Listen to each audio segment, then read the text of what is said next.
स्वागत है आपका रेलवे की पाठशाला पे। और दोस्तों हमारी जो सीरीज चल रही थी, हम कर रहे हैं रेलवे ग्रुप डी भर्ती 2018 के शिफ्ट वाइज जो प्रश्न पूछे गए थे उसमें ये पार्ट नंबर 91 वीडियो है और ये 15/11/2018 का फर्स्ट शिफ्ट का वीडियो है, जिसमें जो भी क्वेश्चन पूछे गए थे सारे के सारे साइंस के हम कवर करेंगे। आशा करते हैं गाइस ये सीरीज आपको बहुत ही पसंद आ रही है। अपना जो भी स्कोर है आप नीचे कॉमेंट करके बता देना गाइस। चलिए शुरू करते हैं इस वीडियो को। छोटा सा रिक्वेस्ट है, आपने अभी तक सब्सक्राइब नहीं किया हमारे चैनल को, प्लीज सब्सक्राइब कर दीजिएगा, क्योंकि आपको पता है 2 से 3 घंटे में एक वीडियो बनता है और आप सिर्फ सब्सक्राइब और लाइक करके नहीं जाते तो फिर मोटिवेशन नहीं मिलता है। चलिए शुरू करते हैं आज के इस वीडियो को। पहले मैं इनको थोड़ा सा बोल्ड कर लेता हूं जिससे यहां पर देखने में थोड़ी आपके आसानी रहे। ओके, तो देखिए पहला जो प्रश्न है वो ये पूछा है कि तरंग चाल, आयाम, तरंग दैर्ध्य और आवृत्ति, इन सभी को क्या कहा जाता है। यानी कि आपका वेव स्पीड, एम्पलीट्यूड, वेवलेंथ और फ्रीक्वेंसी। अब आप जानते हैं कि मैंने आपको जो आपका ध्वनि यानी कि साउंड वाला चैप्टर पढ़ाया था, तब आपको बताया था ये सारे जो तरंग होती है ना, तरंग उसके क्या होते हैं, गुण होते हैं। ठीक है, आपके जो तरंग होती है ना वेव, उनकी विशेषताएं होती हैं, उनके गुण होते हैं। ठीक है, तो ये सारे तरंग की विशेषता होती है, चाल, आयाम, तरंग दैर्ध्य, आवृत्ति। ठीक है, ये सारे तरंग क्या होती हैं, विशेषताएं होती हैं। अगला क्वेश्चन है कि यदि किसी वस्तु को मुक्त रूप से गिराया जाए तो इसमें क्या होता है। मान लीजिए हमने एक वस्तु है उसको ऊपर से नीचे कर गिराया, स्वतंत्रता पूर्वक छोड़ दिया, मतलब उसमें कोई हमने बल नहीं लगाया, फ्री छोड़ दिया, तो क्या होगा, जब वस्तु ऊपर होगी ना तो इसमें क्या होती है, गतिज ऊर्जा शून्य होती है। लेकिन जब वस्तु नीचे की ओर जाती है उसकी गति ऊर्जा लगातार बढ़ती रहती है और इसकी स्थितिज ऊर्जा जब ये ऊंचाई पर स्थित होती है तो अधिकतम होती है, लेकिन जैसे जैसे नीचे आती है इसकी स्थितिज ऊर्जा में कमी होती है। तो क्या कहेंगे भाई, स्थितिज ऊर्जा में तो कमी होगी लेकिन गतिज ऊर्जा में क्या होती है, वृद्धि होती है। तो ऑप्शन नंबर सेकंड है आपका, ऑप्शन नंबर फर्स्ट कि आपका जो गतिज ऊर्जा है उसमें क्या होगी, वृद्धि होगी। तो ऑप्शन नंबर फर्स्ट है इसका राइट आंसर आ जाएगा। ठीक है, अगला क्वेश्चन देखते हैं कि आपके 5 जगत प्रणाली। अब देखिए 5 जगत प्रणाली का नाम सुनते हैं आपको आर.एच. व्हिटेकर याद कर लेना है कि भाई आर.एच. व्हिटेकर ने 1969 में आपके जीव थे उनको 5 भागों में बांटा था। ठीक है, तो वही आपसे क्वेश्चन पूछा कि 5 जगत प्रणाली में वर्गीकरण का मुख्य आधार क्या था, तो उनका बेस क्या था, क्या किस बेसिस पर उन्होंने जीवों को बांटा था।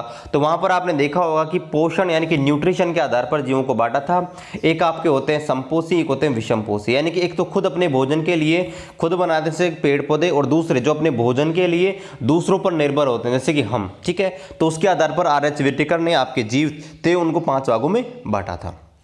अगला क्वेश्चन है कि 10 हर्ट्ज वाली एक कंपन की वस्तु की समय अवधि क्या है। अब देखिए हर्ट्ज क्या होती है, हर्ट्ज का मतलब होता है कि प्रति सेकंड कितनी आपकी कोई चीज रिपीट हो रही है, कंपन कर रही है, उसे बोलते हैं हर्ट्ज। और ये टाइम का उल्टा होता है। तो टाइम अगर निकालना है ना तो हम कर देंगे 1/10, यानी कि आपका हो जाएगा 1/10 सेकंड, यानी कि डायरेक्ट हम बोलेंगे यहाँ पर देखिए आपके हर्ट्ज का मान ही आपका प्रति सेकंड होता है, आपने देखा होगा। ठीक है, आपका हर्ट्ज का मतलब ही क्या होता है, तो हर्ट्ज लिखते हैं या इसको प्रति सेकंड बोलते हैं, 10 प्रति सेकंड। इसका मतलब कि 1 सेकंड में 10 कंपन हो रहे हैं। तो अगर पूछे कि एक कंपन कितने समय में होगा तो 0.1 सेकंड। क्या जाएगा, 0.1 सेकंड।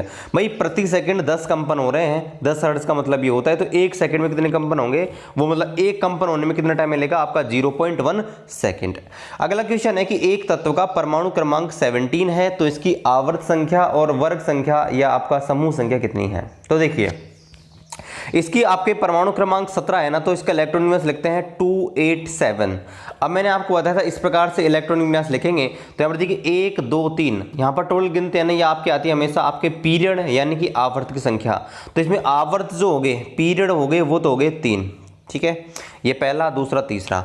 अब इसमें टोटल कितने वर्ग हैं, कौन से वर्ग का है, कौन से ग्रुप का है। तो मैंने बताया था वर्ग आपका जो लास्ट वाला इलेक्ट्रॉन जिस कक्षा में भरा जाता है ना, उसी के आधार पर जो वर्ग है, जो आपका ग्रुप है, उसकी पहचान होती है। अगर किसी तत्व के इलेक्ट्रॉनिक विन्यास में लास्ट वाला 1 इलेक्ट्रॉन है वो वर्ग संख्या 1 का है, अगर 2 इलेक्ट्रॉन है वर्ग संख्या 2 का है, अगर 3 इलेक्ट्रॉन है 13 का है, अगर 4 इलेक्ट्रॉन है 14 का है, 5 इलेक्ट्रॉन अंतिम कक्षा में 15वें वर्ग का है, 6 इलेक्ट्रॉन है 16 का है, 7 इलेक्ट्रॉन है 17 का है, 8 इलेक्ट्रॉन है 18 का है। तो यहाँ पर देखिए 7 इलेक्ट्रॉन है परमाणु क्रमांक 17 वाले तत्व के पास, तो ये आपके वर्ग 17 का तत्व होगा। तो इसका जो ग्रुप होगा, ठीक है, वो तो हो गया 17, और जो पीरियड हो गया वो आपका हो गया 3। तो ये आपको पता होगा एक क्लोरीन होता है 17 नंबर पर, इसके बारे में पूछा गया था। अगला क्वेश्चन है कि निम्नलिखित में से कौन सा कथन है आपका सत्य है। पहला कथन है कि एक अम्ल जो जल में पूरी तरह आयनित हो जाता है तथा बड़ी संख्या में H- आयन उत्पादित करता है, उसके उदाहरण निम्नलिखित के हैं। पहले तो मैं आपको बता दूं, कोई भी आपका अम्ल होता है H- आयन निकालता ही नहीं है, वो हमेशा H+ आयन निकालता है, तो ये कथन हो गया गलत। दूसरा कथन है वो भी आपके बोल रहे हैं, दूसरे कथन में भी आपको बोला गया है H- आयन, तो दोनों कथन ही हो जाएंगे गलत, क्योंकि आपको पता है सारे के सारे अम्ल होते हैं H+ आयन देते हैं और सारे के सारे क्षार OH- आयन देते हैं। तो यहाँ पर अम्ल की बात हो रही है और आपका H- आयन की, इसलिए दोनों कथन क्या हो गए, गलत हो गए। अगला क्वेश्चन है कि ऊपरी प्रणोद, ऊपरी प्रणोद का मतलब ऊपर की ओर बल लगना, ठीक है। ऊपरी प्रणोद और भार, भार आप जानते हैं वेट, वेट लगता है हमेशा गुरुत्वीय बल की दिशा में, मतलब नीचे की ओर। तो पूछा है कि ऊपरी प्रणोद और भार किस दिशा में कार्य करते हैं, तो आपने देखा होगा ऊपरी प्रणोद ऊपर की ओर कार्य करता है, भार नीचे की ओर कार्य करता है, मतलब ये एक दूसरे की विपरीत दिशा में कार्य करते हैं। ऑप्शन नंबर सेकंड, यानी कि एक दूसरे के अपोजिट डायरेक्शन में ये काम करते हैं। अगला क्वेश्चन है कि आधुनिक आवर्त सारणी में तत्वों को किसके आधार पर वर्गीकृत किया गया है। अब देखिए आधुनिक आवर्त सारणी थी 1913 में हेनरी मोजले नामक वैज्ञानिक ने दी थी और इन्होंने तत्वों को परमाणु संख्या के बढ़ते क्रम में लिखा था। परमाणु संख्या, एटॉमिक नंबर के बढ़ते क्रम में, परमाणु संख्या के बढ़ते क्रम में आपकी जो मॉडर्न पीरियोडिक टेबल है इसको लिखी गई थी, 1913 में हेनरी मोजले ने दी थी। अगला क्वेश्चन है कि तेज गति से आने वाली क्रिकेट की एक बॉल है, उसको पकड़ते समय क्षेत्र रक्षक जो होता है, ठीक है, जो भी फील्डर होता है उस गेंद को पकड़ता है तो वो अपने हाथों को पीछे की ओर क्यों लेता है। तो देखिए गति का सेकंड नियम हम जानते हैं, गति का सेकंड नियम ये कहता है कि F = ma, ठीक है, F = ma, यानी कि अगर a का मान जितना कम होगा, त्वरण का मान जितना कम होगा, उस पर लगने वाला फोर्स उतना ही कम होगा। मान लीजिए आपकी जो गेंद आ रही है बहुत अधिक त्वरण से आ रही है और अगर उसमें डायरेक्टली उसको रोकेंगे, फोर्स लगाएंगे तो ज़्यादा फोर्स लगेगा, लेकिन अगर हाथों को पीछे की ओर लेंगे तो उसका जो त्वरण है कम हो जाएगा, इसलिए लगने वाला फोर्स क्या होगा, कम होगा। तो यहाँ पर ऑप्शन नंबर थर्ड है इसका राइट आंसर आ जाएगा, क्योंकि लंबे समय तक यदि हम लंबे समय तक बल अनुभव करते हैं ना, तो उससे क्या होता है, हमें कम बल अनुभव होता है, यानी कि वह लंबे समय तक जो कम बल है उसके ऊपर लगता है। अगर डायरेक्टली हम बस आपकी जो बॉल है उसको रोकेंगे तो जो बल है उसका मान ज़्यादा होगा, लेकिन लंबे समय तक उसको पकड़ने की कोशिश करेंगे तो लगने वाला बल क्या होता है, कम होता है। इसलिए यहाँ पर देखिए लंबे समय तक हम कम बल अनुभव करते हैं। यहाँ पर थोड़ा सा एरर को सही कर लेता हूँ। ओके, तो मैंने उसको सही कर लिया है। अब यहाँ पर इसको राइट आंसर आ जाएगा ऑप्शन नंबर थर्ड, कि वह लंबे समय तक कम बल अनुभव करता है, इसलिए अपने हाथों को पीछे की ओर लेता है। अगला क्वेश्चन है कि 273 डिग्री केल्विन ताप तथा 1 DM³ क्षमता के एक पात्र में डाली गई क्लोरीन की मात्रा पर कितना न्यूनतम दाब लगेगा। यानी कि आपको ये बोल रहा है कि एक तो आपको टेम्परेचर दे रखा है 273 केल्विन और आपको उसकी क्षमता दे रखी है कैपेसिटी 1 DM³, है ना। अब आपसे बोला है कि इसमें हम क्या डालें, मतलब इन चारों ऑप्शन में से कौन सी मात्रा डालें जिससे कि क्लोरीन की गैस पर लगने वाला आपका जो दाब हो न्यूनतम हो। अब इसके लिए दोस्तों हमको लगाना पड़ेगा जो आपका जो PV = nRT सूत्र होता है, ठीक है, PV = nRT, ये आदर्श गैस समीकरण कहलाता है। अब देखिए यहाँ पर पूछा है कि दाब के बारे में, तो P बराबर होता है दाब, V बराबर होता है आपका वॉल्यूम यानी कि आयतन, N आपके मोल्स की संख्या या द्रव्यमान संख्या, R बराबर गैस नियतांक होता है, T बराबर टेम्परेचर होता है। अब P का मान पूछा तो P बराबर हो जाएगा nRT/V। अब देखिए यहाँ पर देखिए V तो आपको फिक्स दे रखा है, T फिक्स दे रखा है, N R फिक्स होता है, N का मान होता है मोल की संख्या या द्रव्यमान संख्या, भार संख्या जो भी दे रखी है वो, ठीक है। अब देखिए N का मान डिपेंड करेगा भाई, N का मान जितना ज्यादा होगा ना, यहाँ पर जो आपका जो लगने वाला दाब प्रेशर है, दाब है, वो क्या होगा, ज्यादा होगा, लेकिन N का मान जितना कम होगा लगने वाला दाब, लगने वाला बल उतना ही कम होगा। तो यहाँ पर देखिए ऑप्शन नंबर थर्ड में लिखा गया है 0.0355 ग्राम, यानी कि इतनी सी मात्रा मिलाएंगे तब जाकर यहाँ पर अगर इस वैल्यू को हम रखते हैं तो उस फॉर्मूले में सबसे कम वैल्यू P की प्राप्त होगी ऑप्शन नंबर थर्ड से, इसलिए ऑप्शन नंबर थर्ड है इसका राइट आंसर आ जाएगा। अगला जो क्वेश्चन है वो ये कि 40 किलो द्रव्यमान की एक वस्तु है, उसको जमीन से 5 मीटर की ऊंचाई पर उठाया गया है, इसमें निहित स्थितिज ऊर्जा ज्ञात कीजिए। स्थितिज ऊर्जा होती है mgh, m का मान है 40, g का मान नहीं दे रखा है, कोई बात नहीं 10 ले लेंगे, h आपको दे रखी है 5। आंसर आ जाएगा 40 × 10 × 5 बराबर आ जाएगा 2000 जूल। ठीक है, 2000 जूल है इसका राइट आंसर आ जाएगा। अगला क्वेश्चन है वो ये है कि जाति उद्भवन का प्रमुख कारण क्या है। मतलब आपकी नई जातियां बनती है ना, आपने देखा होगा, मान लीजिए आप बाजार में जाते हो तो आम की आप आम लेने जाओगे तो आम आप बहुत प्रकार के आम आपको मिल जाएंगे। ठीक है, अगर आप पत्ता गोभी लेने जाओगे बहुत प्रकार की गोभी आपको मिल जाएगी। हमारी भी स्पेसीज आप जानते हैं, चीन के लोग अलग होते हैं, हम अलग होते हैं, जापान के अलग होते हैं, अमेरिका के अलग होते हैं, अफ्रीका के अलग होते हैं, यानी कि हमारी बहुत सारी वैरायटीज पाई जाती है। तो ये जातियां जो बनती है ना उसका प्रमुख कारण क्या होता है, तो गाइज उनका प्रमुख कारण होता है भौगोलिक विगलन, यानी कि अलग अलग भौगोलिक स्थानों पर रहना। यानी कि अगर अगर अमेरिका में रहेंगे हमारा शरीर उसी तरफ से डेवलप होगा, अगर हम अफ्रीका में पैदा होते हमारा शरीर वहाँ की भौगोलिक परिस्थितियों के अनुसार हमारा शरीर और ऑटोमेटिक डेवलप हो जाता। तो जो भौगोलिक परिस्थितियाँ होती है ना वो आपके मेन फैक्टर होती हैं जो भी नई जातियाँ बनती हैं उनके लिए। ठीक है, अगला क्वेश्चन है कि तंत्रिका आवेग की प्रकृति क्या होती है। देखिए पहले तो आपको तंत्रिका आवेग होता क्या है।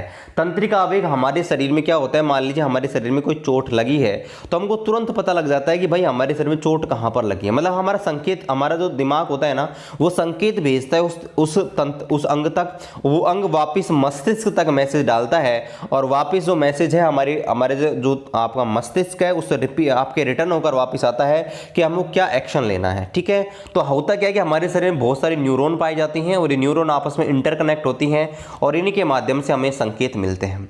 तो पूछा है कि ये जो आवेग होते हैं, जो संकेत, इनकी प्रकृति क्या होती है, तो इनकी जो प्रकृति होती है वो होती है विद्युत रासायनिक प्रकृति, यानी कि इलेक्ट्रोकेमिकल प्रकृति इनकी होती है। विद्युत रासायनिक आवेग पाए जाते हैं हमारे न्यूरॉन के अंदर। अगला जो क्वेश्चन है वो ये कि एक मशीन ने एक सप्ताह में 250 इकाई ऊर्जा की खपत की, जूल में इसकी ऊर्जा का मान ज्ञात कीजिए। अब देखिए हम जानते हैं कि ये आपको मान दे रखा है यूनिट में। अब हम जानते हैं 1 किलोवाट हावर यानी कि 1 यूनिट बराबर होता है 3.6 10⁶ जूल। ठीक है, अब आपको कन्वर्ट करना है 250 को, तो भाई 250 को कन्वर्ट करना है तो गुणा कर देंगे 3.6 10⁶। 3.6 को 250 से मल्टीप्लाई करेंगे, यह आपका आ जाएगा 900 और यहाँ पर 10⁶ तो पहले ही था, तो आंसर आ जाएगा 900 × 10⁶ आपका जूल। ठीक है, बाकी अगर और सिंप्लीफाई करना चाहते हैं तो कर सकते हैं, नहीं तो इतना तो आपको रखना ही है। ठीक है, तो आंसर आ जाएगा 900 × 10⁶ जूल। अगला क्वेश्चन है कि आपको एक आकृति दी हुई है। ठीक है, पहली आकृति सॉलिड की है, फिर लिक्विड की है, फिर गैस की है और फिर प्लाज्मा की है। आपको बताया है कि इन आकृतियों को देखकर आप निम्न में से कौन सा ऑप्शन का अनुमान नहीं लगा सकते। पहला ऑप्शन आपको दे रखा है कि पदार्थ की चारों अवस्थाओं की आणविक अवस्था देखी जा सकती है, बिल्कुल हमको दिख रही है चारों की आणविक अवस्था। दूसरा, प्लाज्मा एक तरल पदार्थ होता है जो कि शरीर की सभी कोशिकाओं में पाया जाता है, ये गलत है भाई। प्लाज्मा होता है वो आपका तरल पदार्थ नहीं होता है और ये हमारे शरीर की विभिन्न कोशिकाओं में नहीं पाया जाता है। तो ऑप्शन नंबर सेकंड ही गलत हो गया कि प्लाज्मा के बारे में ये जो कथन है आपका गलत है, बाकी और सारे स्टेटमेंट है आपके सत्य हैं। अगला क्वेश्चन है वो ये कि कौन सा न्यूरॉन, कौन सा ऊतक है वो हमारे जो न्यूरॉन है उनको बनाता है। यानी कि इनडायरेक्टली आपसे पूछा है कि न्यूरॉन होते हैं वो आपके किस प्रकार के ऊतक से बने हुए होते हैं जो आवेगों को प्राप्त करते हैं और उनका संचालन करते हैं। तो आपको पता होना चाहिए हमारे शरीर में जो ऊतक होते हैं, न्यूरॉन होते हैं, वो आपके नर्वस ऊतक पाए जाते हैं, नर्वस टिश्यू होते हैं उनसे बने होते हैं। नर्वस, और ये जो सिस्टम होता है न्यूरॉन को चलाने वाला उसको बोलते हैं नर्वस सिस्टम। ठीक है, ये भी आप जानते होंगे। और जो आपके टिश्यू पाए जाते हैं उनको बोलते हैं नर्वस टिश्यू। ठीक है, नर्वस टिश्यू, नर्वस ऊतक उनको बोलते हैं। अगला जो क्वेश्चन है वो ये कि ब्रह्मांड की प्रत्येक वस्तु दूसरी वस्तु पर एक बल के द्वारा आकर्षित होती है, वो जो बल होता है किसके समानुपाती होता है। तो गाइस ये बात कर रहा है गुरुत्वाकर्षण बल की। अब गुरुत्वाकर्षण जो बल होता है ना वो आपका होता है F = G m1 m2/r²। ठीक है, अब देखिए जो m1 m2 होते हैं ना ये आपकी वस्तुओं का द्रव्यमान होता है, दोनों वस्तुओं का। तो यहाँ पर देखिए, यहाँ पर ऑप्शन नंबर 3 में राइट आंसर आ जाएगा कि जो लगने वाला बल होता है इनके द्रव्यमान के गुणा के क्या होता है, समानुपाती होता है। देखिए m1 m2 इनके समानुपाती होता है और उनके बीच की दूरी के व्युत्क्रमानुपाती होता है। तो ऑप्शन नंबर 3 है इसका राइट आंसर आ जाएगा। अगला क्वेश्चन है कि निम्नलिखित में से आयुपेशी नाम किसका गलत लिखा गया है। अब देखिए पहला दे रखा है कि प्रोपेनॉल, प्रोपेनॉल का आपका ये सूत्र होता है, आपको दिया गया है, ये सूत्र गलत है। प्रोपेनॉल का जो सूत्र होता है वो आपका होता है CH3 CH2 CH2OH। अब इसमें आप काउंटिंग करेंगे तो देखिए 1 कार्बन 2 कार्बन 3 कार्बन, 3 कार्बन है, 3 हाइड्रोजन, 2 हाइड्रोजन और 2 हाइड्रोजन, कितने हो गए 7 हाइड्रोजन। तो C3H7OH होना चाहिए मेथेनॉल का सूत्र, लेकिन C2 वो आपका C2H5OH ये यहाँ पर दे रखा है, इसलिए ये यहाँ पर गलत है। ठीक है, तो ऑप्शन नंबर फर्स्ट आपका गलत हो जाएगा कि भाई प्रोपेनॉल का सूत्र आपका C3H7 आपका होना चाहिए, लेकिन C2H5OH से रखा है, इसलिए आपका फर्स्ट ऑप्शन सही है। बाकी जो और आपके आईयूपीएसी नेम है बाकी आपके सही लिखे गए हैं। अगला क्वेश्चन है, थोड़ा सा टिपिकल है, आपको समझना है, इसको हम कर लेंगे। देखिए, माना कि गुरुत्वाकर्षण बल है ना, वो आपके दूरी के n घात के विलोमतः बदलता है। मतलब आपका जो गुरुत्वाकर्षण बल है वो आपके दूरी जो है ना उसका n घात के अनुसार बदलता है। ठीक है, तो सूर्य के चारों ओर एक r त्रिज्या के वृत्तीय कक्ष में चक्कर लगाने वाले एक ग्रह की काल अवधि किसके समानुपाती होगी, यानी कि ग्रह का जो आवर्तकाल होता है उसकी कंपैरिजन करनी है। अब देखिए, हम जानते हैं ग्रह का आवर्तकाल, उसको मैं साइड में लिख लेता हूं कि भाई जो ग्रह होता है उसका जो आवर्तकाल होता है वो T बराबर 2πr, ये होता है 2πr/v, ये एक ग्रह का आवर्तकाल होता है। ठीक है, ये आपको पता होना चाहिए। अब देखिए, इसको हम अभी हल नहीं करेंगे, इसके लिए देखिए हमको वैल्यू चाहिए किसकी इसकी। देखिए, अब देखिए यहाँ पर हम जानते हैं, यहाँ पर देखिए हमको क्या बोला गया है, हमको यह बोला गया कि भाई जो लगने वाला जो आपका गुरुत्वाकर्षण बल है वो n घात के समानुपाती है। अब देखिए, गुरुत्वाकर्षण बल होता है ना वो आपका होता है G(m1m2)/r², लेकिन r की जगह क्या लेना है हमको, r की जगह लेना है हमको n घात। ठीक है, यानी कि r की जगह n घात, ऐसे r² नहीं लेना, r की घात n लेना है। अब हम जानते हैं जो गुरुत्वाकर्षण बल होता है ना ये आपका mv²/r इसके बराबर होता है, यानी कि आवश्यक अभिकेंद्रीय बल के बराबर होता है। अब देखिए, इस m से हमने एक m काट दिया कोई सा भी। ठीक है, अब यहाँ पर देखिए हम इसको हल करते हैं तो देखिए यहाँ पर इधर क्या बचेगा v²/r। ठीक है, v²/r बराबर बच गया Gm/r⁴n। ठीक है, अब देखिए मैं इसको वापस से हल करता हूँ, इसके लिए हमें जगह चाहिए। अब देखिए यहाँ पर मैं यहाँ पर r से मल्टीप्लाई कर देता हूँ, इधर तो देखिए ये इधर हो गया r² और इधर मैं r से मल्टीप्लाई करता हूँ, ये हो जाएगा r। ठीक है, अब देखिए मैं इधर यहाँ पर थोड़ी सी जगह यहाँ पर और ले लेता हूँ और देखिए यहाँ पर मैं इसको लिखता हूँ। देखिए यहाँ पर मेरे को थोड़ी जगह और चाहिए। ठीक है, तो यहाँ पर देखिए यहाँ पर v² इतना सा आपको ध्यान रखना है। अभी क्या आया है, अभी यहाँ पर यह है कि v²/r बराबर आ गया Gm/r r⁴n और r। तो यहाँ पर मैं लिखता हूँ v²/r² बराबर Gm है ना r⁴n × r, ये इतना आ गया। ठीक है, कोई प्रॉब्लम नहीं है। तो यहाँ पर देखिए इसको हम और हल करेंगे तो आ जाएगा Gm r⁴n+1। ठीक है, कोई समस्या नहीं है भाई, Gm r⁴n+1 इसमें कोई प्रॉब्लम नहीं है। अब देखिए ये हमारे पास जो वैल्यू है ना वो r²/v²/r की है। अगर हमको v/r की वैल्यू चाहिए तो क्या हो जाएगी, v/r की जो वैल्यू आ जाएगी वो आ जाएगी √Gm/r⁴n+1। ठीक है, ये आ जाएगी। अब देखिए इसकी जो वैल्यू उसको हम रखते हैं किस में, इसकी जो वैल्यू उसको हम रखते हैं आवर्तकाल में। आवर्तकाल की जो वैल्यू होती है T बराबर 2πr/v होती है। अब हमने देखा था v/r का जो मान होता है वो आपका होता है Gm√Gm/r⁴n+1। ठीक है, यही होता था। इसका मान यहाँ पे रखेंगे तो 2π। अब देखिए v/r का मान है ना ये हमारे पास r/v का, ये r/v का मान आया था। ठीक है, r/v का मान आया था, तो इस वैल्यू को हम यहाँ पे रखेंगे ना तो यहाँ पर देखिए ये किसके बराबर आ जाएगा, ये आपका आ जाएगा √। अब इसको मैं हल करूँगा ना तो ये आ जाएगा, यहाँ पर देखिए जो t बराबर आ जाएगा 2πr है ना /v, इसमें मैं रखूँगा तो 2π और यहाँ पर रखूँगा तो यहाँ पर देखिए √n+r⁴n+1/√Gm। ठीक है, तो इससे हमको कोई मतलब नहीं है, हमको ऑप्शन में पूछा गया था, मैंने आपको ऑप्शन नहीं डाले हैं। ऑप्शन में यहाँ पर ये दिया गया था r⁴n+1/2। ठीक है, तो यहाँ पर देखिए इसको मैं और हल करूँगा तो ये क्या बच जाएगा भाई, डायरेक्टली मैं बोल सकता हूँ t समानुपाती √n+r⁴n+1। तो यहाँ पर देखिए इसको मैं बोल सकता हूँ t समानुपाती हो जाएगा r⁴n+1 और इसकी पावर 1/2। ठीक है, तो यहाँ पर देखिए यही ऑप्शन में आपको दिया गया था कि भाई जो आवर्तकाल है किसके समानुपाती होगा, तो यहाँ पर ऑप्शन में दिया गया था r की पावर। देखिए मैं आपको ऑप्शन देता हूँ, ऑप्शन दिए गए थे r⁴n के, ठीक है, r⁻n-1 के, r⁻n+1 के, r⁻n+1/2। ठीक है, तो यहाँ पर ऑप्शन में दिया था, ये वाला ऑप्शन है आपका सही हो जाएगा r⁻n+1/2। थोड़ा सा डिफिकल्ट है लेकिन थोड़ा सा आपको समझना है, आ जाएगा। बाकी अगर आपको समझ नहीं आता है आप मेरे को बता दीजिएगा, नेक्स्ट वीडियो में आपको और बेहतर तरीके से मैं आपको बता दूंगा। अगला क्वेश्चन है कि N2 गैस होती है, उसके 0.5 मोल में द्रव्यमान की गणना कीजिए। अब देखिए N2 गैस होती है नाइट्रोजन गैस। अब तो मोल कैसे ज्ञात करते हैं, मोल दिया है ना, मोल क्या होता है भाई, ग्राम में भार बटे अणुभार, ठीक है, और इसका मान दे रखा है 0.5। अब देखिए आपको द्रव्यमान ज्ञात करना मतलब ग्राम में भार ज्ञात करना है, तो ग्राम में भार जो ज्ञात करना है, ठीक है, वो हमको ज्ञात करना है, तो ग्राम में जो ज्ञात करेंगे वो करेंगे भाई मोल इंटू आपका द्रव्यमान। तो मोल है 0.5 और देखिए नाइट्रोजन होता है, इसका होता है 14, लेकिन यहाँ पर N2 है इसलिए आ जाएगा 28। तो 28 को मल्टीप्लाई करेंगे 5 से, जाएगा 14 ग्राम, यानी 14 ग्राम में इसका आंसर आ जाएगा। चलिए अगला क्वेश्चन देखते हैं। अगला जो क्वेश्चन है वो ये है कि निम्नलिखित में से कौन सा अंडे देने वाला एक स्तनधारी होता है।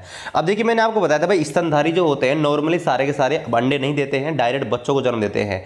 लेकिन जब मैंने आपको RH व्हिटेकर का वर्गीकरण पढ़ाया था तब आपको बताया था कि भाई प्लेटिपस एक ऐसा जीव होता है, ये आपका एक अपवाद होता है, ठीक है, जो आपका स्तनधारी तो होता है लेकिन वो अंडे देता है। तो ऑप्शन नंबर 4 है, राइट आंसर आ जाएगा प्लेटिपस।